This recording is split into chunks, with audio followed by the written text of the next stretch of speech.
Bonjour, alors dans cette courte vidéo je vais répondre à deux questions que l'on m'a posées sur ma chaîne YouTube. Donc ces deux questions sont comment réduire la taille d'une animation dans Blender et comment créer une animation avec une vis qui s'insère dans un écrou. Donc première question, donc comment réduire la taille d'une animation. Donc mettons qu'on a créé une animation, donc je vais créer rapidement une animation comme ceci. Donc je vais me positionner un peu plus loin, ça c'est la timeline qui permet de créer l'animation. Donc j'effectue une rotation, un redimensionnement, j'ajoute une image clé.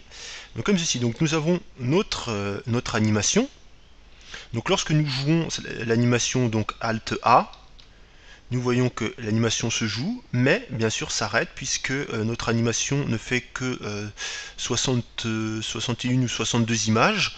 Donc à chaque fois que l'animation se joue, elle s'arrête au bout d'un moment puisque notre animation de base l'animation de base de Blender dure 250 images. Donc pour réduire la taille de cette animation, nous allons arrêter l'animation, donc Alt A. Nous allons nous repositionner grâce au pointeur de la souris et au clic gauche sur la fin de l'animation, qui est à 61 images. Pour réduire justement cette animation à 61 images, il n'y a rien de plus simple. Il suffit de cliquer ici, nous voyons que nous avons Start, donc c'est le démarrage qui se situe à l'image 1 et l'image de fin qui est à 250 images. Il suffit de changer cette image de fin et la passer à 61 images et ainsi nous avons une animation qui dure 61 images et comme l'animation recommence indéfiniment, nous voyons qu'il n'y a aucune interruption dans l'animation. Donc voilà pour la première question. Donc la deuxième question était comment créer justement une animation d'une vis qui s'insère dans un écrou. Donc très simplement, nous allons pour cela utiliser un add-on de Blender, donc File, User Preferences, Add-on. Nous allons passer dans Add Mesh, puis dans Bold Factory. Bon, je l'avais déjà ouvert.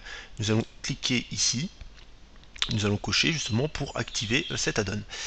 Nous pouvons fermer cette fenêtre. Nous allons ajouter un mesh, donc Alt, pardon, pas Alt A, Shift A, et cliquer sur Bold.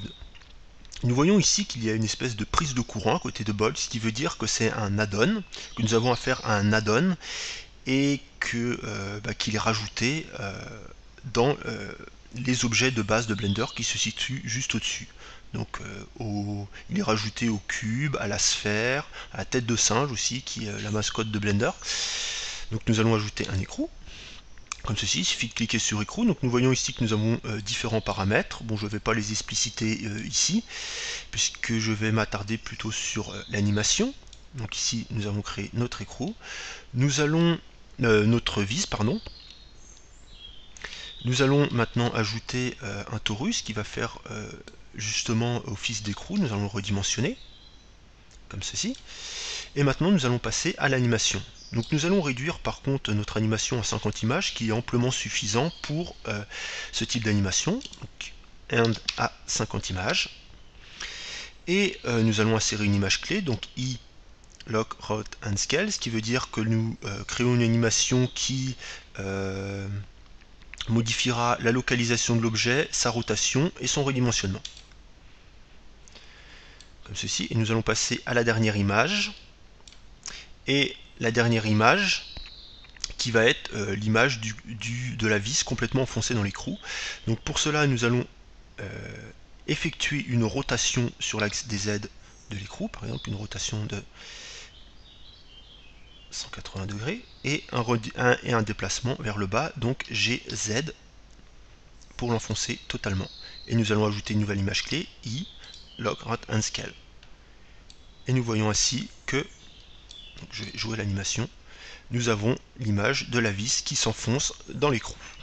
Donc voilà, c'est tout pour ces deux questions auxquelles j'ai répondu dans cette vidéo. Donc surtout, posez vos questions dans les commentaires en dessous de cette vidéo ou en dessous de mon article si vous êtes sur mon blog. J'y répondrai dans une prochaine vidéo. Voilà, merci, au revoir.